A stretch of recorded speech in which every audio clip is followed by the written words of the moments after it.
Hello, मैं पवन मिश्रा। और आज की इस वीडियो लेक्चर में हम जो टॉपिक कवर करने जा रहे हैं तो शुरू करने से पहले आपके सामने कुछ पिक्चर्स हैं। आप देख रहे हो कि एक वृक्ष के नीचे आश्रम में या गुरुकुल में गुरु पढ़ा रहा है और बच्चे जो हैं उनकी बातों को सुन रहे हैं, पढ़ रहे हैं। तो आज की जो क्लास में हम जो टॉपिक कवर करने वाले हैं, हम वैदिक एजुकेशन की बात करने वाले हैं। इसमें आप एक स्टूडेंट को देख रहे हैं जिन्होंने जनेऊ धारण किया हुआ है और दूसरे इमेज में जो गुरु हैं अपने बच्चों को अ, शिक्षा दे रहे हैं और बच्चे अ, उसको बैठकर ध्यान से सुन रहे हैं। और इसमें जो बच्चे एक महाभारत का जो सीन है जिसमें जो अर्जुन है वो चिड़िया पे निशाना लगा रहे हैं, चिड़िया की आंख पर। धनुष, जैसे आप सबको पता है कि अर्जुन जो है एक अच्छे धनुष चलाने में बिल्कुल निपुण थे।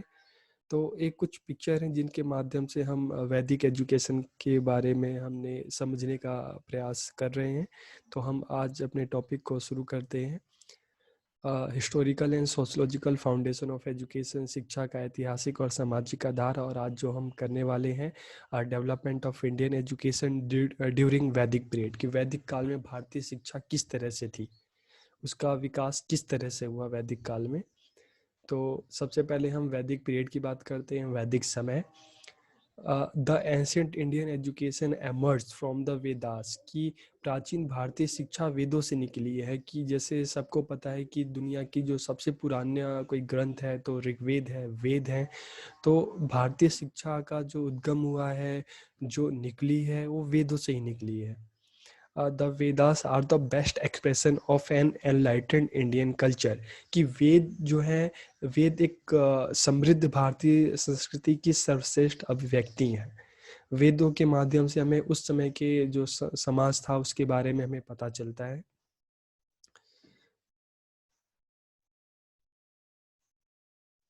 Ved means knowledge. During this period, education was divided into two kinds of knowledge, this worldly and otherworldly। कि वेद का अर्थ ज्ञान है।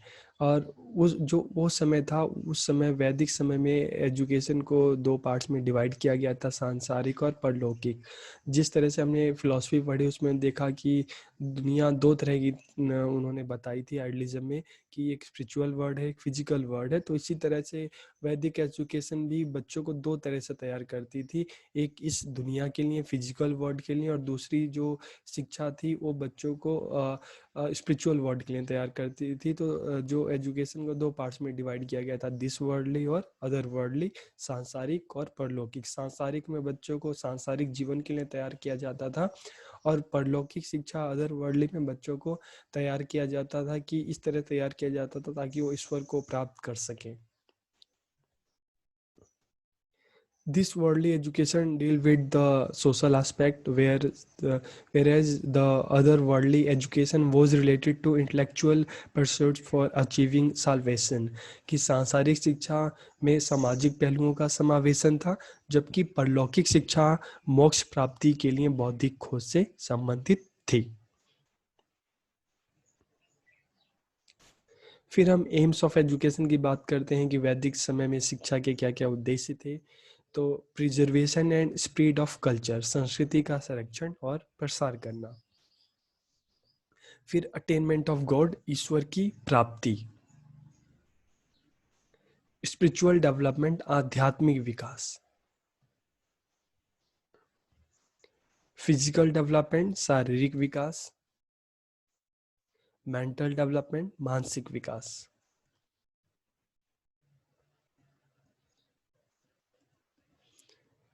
सोशल डेवलपमेंट, सामाजिक विकास।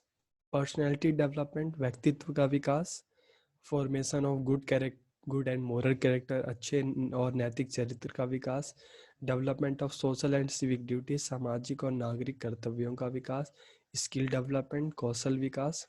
तो उद्देश्य से हमें पता चल रहा है, जैसे अभी हमने बात की कि वैदिक एजुकेशन को 2 पार्ट्स में डिवाइड किया गया था। एक हम फिजिकल वर्ल्ड के लिए और दूसरा स्पिरिचुअल वर्ल्ड के लिए। तो उस हिसाब से एम्स ऑफ एजुकेशन डिसाइड किए गए कि बच्चों को स्पिरिचुअल वर्ल्ड के तैयार करने के लिए उनको किस किस तरह की एजुकेशन दी जाए।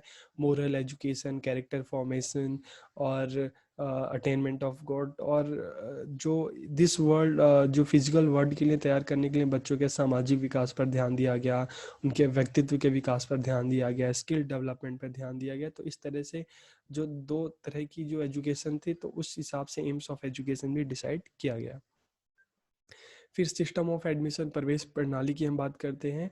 तो स्टूडेंट लाइफ इन वैदिक एजुकेशन बिगिन विद द उपनयन ceremony.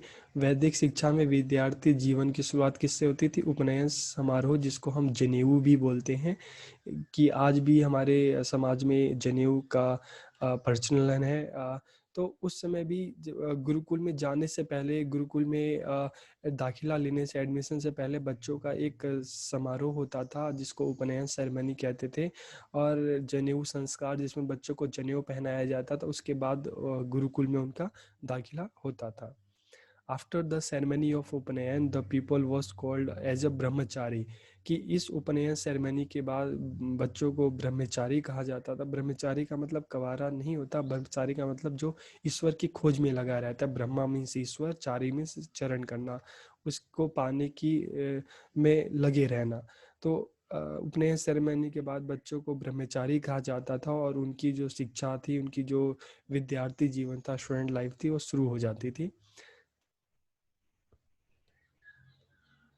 The age limit for उपनयन सेरेमनी, जैसे उस टाइम वर्ण व्यवस्था थी, तो जो अलग अलग वर्ण थे, तो जैसे ब्राह्मणों के लिए, ब्राह्मण के बच्चों के लिए जो उपनयन की जो एज थी वो था 8 ईयर्स। क्षत्रियों के लिए 11 ईयर्स, एंड वैश्य के लिए 12 ईयर था, 12 वर्ष। फिर Brahmins were responsible for teaching and learning during the Vedic period, कि वैदिक काल में अध्ययन अध्यापन का जो दायित्व था वो ब्राह्मणों का था। क्षत्रियों का कार्य रक्षा का था, और जो वैश्य का था उनका कार्य व्यापार का था, और जो शूद्र थे उनका कार्य उपयुक्त 3 वर्णों की सेवा करना। The home of the teacher or guru was the center of learning in Vedic period, which was situated in natural surrounding. The place of learning was called Gurukul, कि शिक्षा क्या गुरु का घर वैदिक काल में शिक्षा का केंद्र था, जो प्राकृतिक परिवेश में स्थित था, जंगलों में स्थित होता था। और सीखने के स्थान को, जैसे आज के समय में विद्यालय या स्कूल कहा जाता है, उस समय गुरुकुल कहा जाता था। फिर करिकुलम की हम बात करते हैं, पाठचर्या की बात करते हैं। The curriculum during the Vedic period was based on the study of the Vedas and Vedic literature, the spiritual and moral text, कि वैदिक काल के दौरान पाठ्यक्रम वेदों और वैदिक साहित्य के अध्ययन, आध्यात्मिक और नैतिक पाठ पर आधारित था। The other subject of teaching were philosophy, grammar, language, literature, astrology and logic, कि शिक्षा के अन्य विषय में दर्शन थे, व्याकरण, भाषा, साहित्य, ज्योतिष और तर्क थे। इसके अलावा जो बच्चों को और भी चीज़ें पढ़ाई जाती थी, physical education was also included in the curriculum, के सारे जो पाठचर्या में शारीरिक शिक्षा को भी स्थान दिया गया था। Student had to learn riding, archery, wrestling, hunting, dancing, कि विद्यार्थियों को घुड़सवारी, तीरंदाजी, कुश्ती, शिकार, नृत्य आदि चीज़ें भी सिखाई जाती थी। उसके बाद हम बात करते हैं some professional and technical subject like Ayurveda और चिकित्सा विद्या, medicine and surgery, astronomy, mathematics, अर्थशास्त्र etcetera were given due importance in the curriculum, कि कुछ पेशेवर और तकनीकी विषय जैसे आयुर्वेद या चिकित्सा विद्या, खगोल विज्ञान, गणित, अर्थशास्त्र आदि को भी पाठ्यक्रम में उचित स्थान दिया गया था। तो ये सारी जो विषय जिसकी हमने बात की है, बच्चों को सिखाए जाते थे, ताकि जो विद्यार्थी हैं अपने जो भौतिक जो संसार हैं, जो अपना समाज है, उस समाज के लिए विद्यार्थियों को तैयार किया जा सके। तो दोनों तरह से ही, अपने भौतिक संसार, फिजिकल वर्ल्ड के लिए भी, और जो आध्यात्मिक संसार है उसके लिए भी बच्चों को तैयार किया जा सके, इस हिसाब से करिकुलम निर्धारित किया गया था। फिर मेथड्स ऑफ टीचिंग की बात करते हैं। श्रवण, श्रवण का मतलब सुनना। मनन, सुनकर समझना, अंडरस्टैंडिंग। मेडिटेशन, ध्यान लगाना। लेक्चर, भाषण। डायलॉग, संवाद। डिबेट, वाद विवाद। डिस्कशन, विचार विमर्श। और क्वेश्चन आंसर तो, और साइट स्ट्रिंग मतलब भ्रमण, प्रयत्न स्तरों की यात्रा। तो ये अलग अलग जो मेथड्स थे वैदिक समय में प्रयोग किए जाते थे बच्चों को टीचिंग लर्निंग प्रोसेस में, सीखने सिखाने की प्रक्रिया में इन अलग अलग तरह के शिक्षण विधियों का प्रयोग किया जाता था। उसके बाद अगर हम बात करते हैं कंट्रीब्यूशन रिलेवेंस ऑफ वैदिक एजुकेशन फॉर मॉडर्न एजुकेशन, कि आज के समय में वैदिक एजुकेशन की क्या प्रासंगिकता है, आधुनिक समय में क्या योगदान है, तो हम बात करते हैं डिसिप्लिन, कि उस समय जो अनुशासन पे ध्यान दिया जाता था, तो एजुकेशन में अनुशासन होना भी बहुत ज़रूरी है। चाहे वो हम बात करते हैं कि जैसे अब चाहे सेल्फ डिसिप्लिन की बात करते हैं, सोशल डिसिप्लिन की बात करते हैं, तो डिसिप्लिन ज़रूरी है। टीचर पीपल रिलेशनशिप, की शिक्षक विद्यार्थी संबंध, की वैदिक काल में शिक्षक और विद्यार्थी का संबंध बिल्कुल पिता पुत्र जैसे, फादर सन जैसे होता था। तो आज के समय भी हम देखते हैं कि अच्छे इफेक्टिव टीचिंग के लिए टीचर और स्टूडेंट का एक अच्छा रिलेशनशिप, एक अच्छी बॉन्डिंग होना बहुत ज़रूरी है, जो वैदिक काल में भी थी। करिकुलम, पाठचर्या, कि करिकुलम ऐसी हो जो स्किल बेस्ड करिकुलम हो, जो बच्चों को आत्मनिर्भर बनाए, उनको अपने समाज के लिए तैयार करे। टीचिंग मेथड, शिक्षण विधियां, जो अलग अलग प्रकार की जो शिक्षण विधियां हैं, श्रवण, मनन, debate, discussion, meditation, question answer, तो ये जो टीचिंग मेथड्स हैं उसका आज के समय में काफ़ी योगदान है। सिंपल लाइफ ऑफ स्टूडेंट, की विद्यार्थियों का जीवन बिल्कुल सरल था, किसी तरह का कोई दिखावा नहीं था, सब एक सिंपल और सादा जीवन व्यतीत करते थे। ऑलराउंड डेवलपमेंट ऑफ चाइल्ड, बच्चे के सर्वांगीण विकास पर ध्यान दिया जाता था, फिजिकल, स्पिरिचुअल, सोशल, मेंटल। तो बच्चे के सर्वांगीण विकास, ऑलराउंड डेवलपमेंट पर ध्यान दिया जाता था। फिर एजुकेशन फॉर सेल्फ सफिशिएंसी, की आत्मनिर्भरता के लिए शिक्षा, की शिक्षा का मुख्य उद्देश्य बच्चों को आत्मनिर्भर बनाना था। वैल्यू बेस्ड एजुकेशन, की बच्चों को मूल्य आधारित शिक्षा जो है वैदिक समय की, इसका आज के समय में भी बहुत ज़्यादा योगदान है, कि बच्चों को मॉडर्न के साथ साथ कि बच्चों को मूल्यों की शिक्षा भी दी जाए, ताकि सब साथ मिलकर रह सकें, साथ मिलकर चल सकें, साथ मिलकर कार्य कर सकें। तो वैल्यू एजुकेशन की भी आज के समय में काफ़ी ज़रूरत है। Common education system for all, कि कॉमन एजुकेशन की एक ऐसी एजुकेशन व्यवस्था जिसमें चाहे कोई उच्च वर्ग का हो, चाहे कोई निम्न वर्ग का हो, सब एक साथ मिलकर एजुकेशन को ग्रहण करें। जैसे वैदिक समय में होता था, चाहे कोई राजा का बच्चा हो, चाहे किसान का, सब एक गुरुकुल में रहते थे, नीचे सोते थे एक साथ, एक कॉमन एजुकेशन था, उसको लेते थे। तो ये भी इसका काफ़ी आज के समय में इसका काफ़ी योगदान है।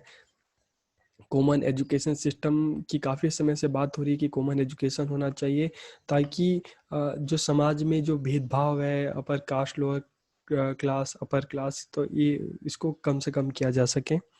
एजुकेशन फॉर सेल्फ सफिशिएंसी, आत्मनिर्भरता के लिए शिक्षा, जैसे ऊपर हमने बात की। स्किल डेवलपमेंट, कौशल विकास। और प्रैक्टिकल एजुकेशन, व्यवहारिक शिक्षा। तो ये कुछ हम बात करते हैं, कुछ पॉइंट्स हैं कि जो वैदिक एजुकेशन के समय में ये चीज़ें थी, और इसका आज के समय में भी हम देखते हैं कि जैसे आज जो है आत्मनिर्भरता के लिए शिक्षा की बात करें, शिक्षा ऐसी हो जो हमें रोजगार दे, हमें नौकरी, जॉब दे। तो स्किल बेस्ड एजुकेशन होनी चाहिए, प्रैक्टिकल एजुकेशन होनी चाहिए। तो ये चीज़ें वैदिक समय में मौजूद थी, और इसका आज के समय में भी काफ़ी योगदान है। और ताकि हम बच्चों को आत्मनिर्भर बना सकें, उनको सेल्फ डिपेंडेंट बना सकें, और बच्चा फिजिकल वर्ल्ड में जो रह रहा है, तो साथ साथ उसको वैल्यू एजुकेशन भी दी जाए, ताकि वो सबके साथ मिलकर रह सके, एक दूसरे का डाइवर्सिटी की रिस्पेक्ट कर सके।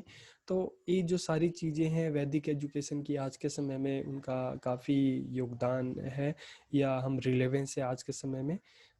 तो आज की इस क्लास में इतना ही। आप सबका बहुत बहुत धन्यवाद।